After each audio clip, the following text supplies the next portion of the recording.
Hai, berjumpa lagi bersama Askia Science. Alam memang sangat misterius.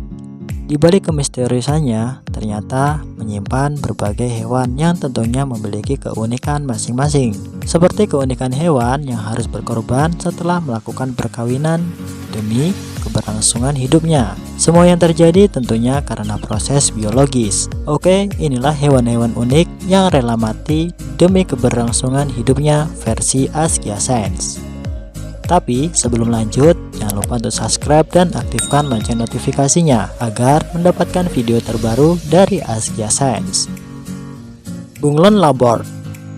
Ya, inilah merupakan hewan yang unik apabila ia menyamar di ranting-ranting pohon. Tentunya kalian akan sangat sulit untuk membedakannya. Bunglon merupakan jenis hewan reptil yang tidak mempunyai daun telinga, berkulit kasar, dan tidak berbulu. Ada banyak macam mengenai spesies reptil satu ini. Secara umum, istilah bunglon digunakan sebagai sebutan kadal dari suku iguana. Akan tetapi orang luar menyebutnya dengan istilah chameleon atau Chameleonidae. Itulah sebutan yang digunakan oleh orang luar karena Chameleonidae tidak ditemukan di Indonesia. Spesies satu ini menyebar luas mulai dari sebagian Asia Selatan sampai ke Kepulauan Nusantara.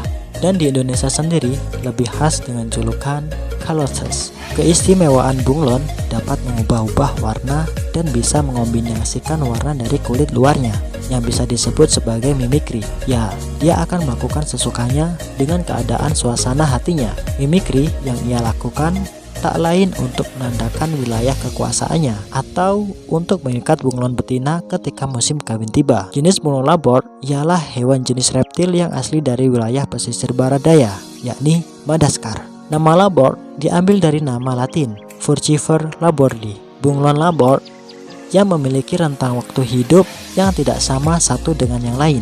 Ada yang sampai 100 tahun, ada juga yang hanya hidup beberapa bulan saja. Dan ia merupakan salah satu reptil yang usianya sangat pendek. Bunglon labord memiliki keunikan yaitu dengan proses pertumbuhan yang cepat. Dalam satu hari, mereka bisa tumbuh sekitar 2,6 mm.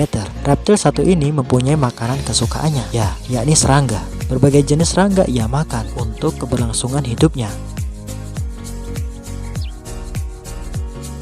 Keistimewaan lain terdapat pada bola matanya yang dapat diputar sampai 360 derajat ke depan, samping, atas, bawah, dan belakang. Selain itu, ia mampu memiliki penglihatan yang tajam dan mempunyai lidah yang panjang dan lengket yang melebihi badannya.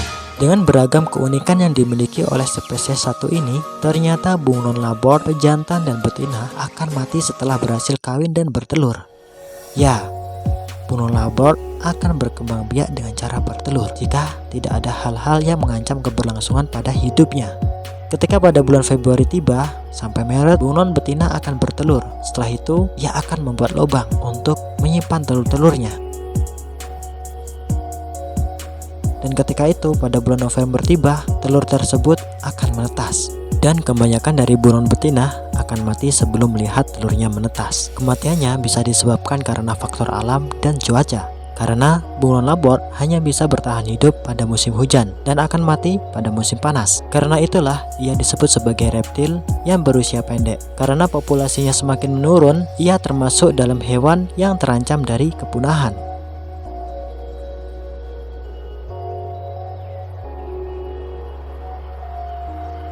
Belalang sembah atau mantis. Ya, inilah serangga yang terlihat cukup aneh dan menarik, yang bentuknya tidak dimiliki oleh serangga lain. Dengan keunikannya dan keanehannya, kebanyakan orang mengenalnya dengan berbagai sebutan, yakni belalang setandu, belalang sembah, belalang predator, mantis, walang kadung, walang kekek, dan orang luar lebih mengenalnya dengan sebutan praying mantis, dan lebih banyak lagi sebutan untuknya. Serangga satu ini memiliki keunikan pada sikap tubuhnya yang sering terlihat seperti berdoa. Ada beberapa orang yang gemar untuk memperlakukan belalang ini sebagai permainan untuk meramal nasib.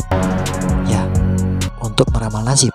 Tentunya kalian bisa menemukan serangga ini di sekitar kita, karena serangga ini terdapat perkiraan 2.400 spesies yang tersebar di seluruh dunia, yang tentunya beriklim tropis dan subtropis. Kehadirannya sangat beragam dengan bentuk dan ukuran.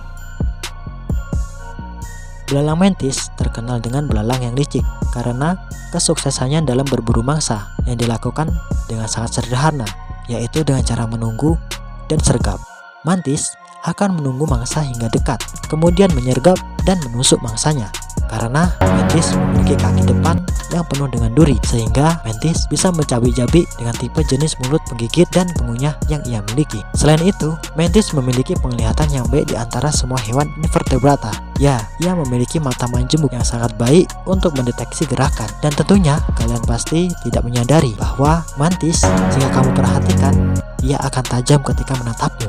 Jika kamu melihat dari sisi manapun, ia terlihat seperti menatap. Tapi ternyata titik hitam yang ada di matanya berfungsi untuk menyerap cahaya yang mampu mendeteksi gerakan kecil yang akurat. Itulah mengapa ia selalu tepat menyergap mangsanya dengan cepat.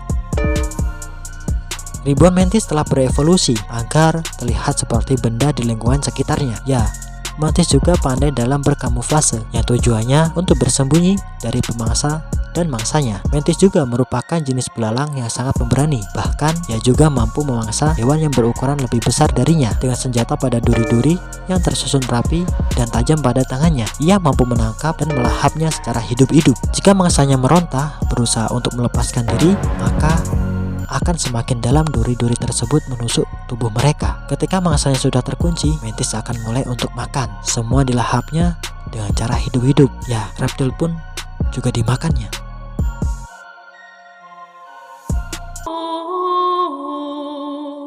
Seperti keunikan hewan yang lainnya, mantis juga akan bersembunyi jika ia terancam. Tetapi jika cara sembunyi tersebut tidak berhasil, ia akan berusaha untuk melawan. Mantis akan membukakan kaki depan dan membuka sayapnya dengan corak yang berbeda-beda. Ya, ia akan melawan dengan kemampuan keberaniannya.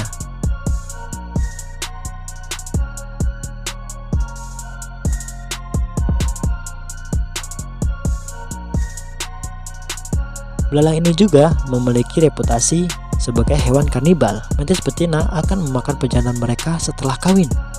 Dan saya harap ini cukup terjadi dengan hewan saja.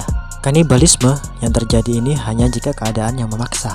Ya, sebuah perilaku untuk bertahan hidup bagi mantis betina. Karena mungkin seks itu sangat melelahkan bagi mantis betina, sehingga ia terpaksa untuk memenggal kepala pejantan dan memakannya secara hidup-hidup demi untuk melestarikan generasi penerusnya. Setelah kawin, mantis betina akan bertelur. Perkiraan telurnya mencapai 400 butir telur yang ia akan letakkan dalam buih. Buih tersebut bisa disebut dengan OTK. Biasanya, ia akan meletakkan OTK pada tanaman. Fakta menyebutkan bahwa belalang sembah menetaskan telurnya dalam waktu yang sangat lama, sekitar 3-10 minggu. Itu pun tergantung dengan jenis spesiesnya. Inilah yang disebut dengan nimfa yang akan keluar dari OTK.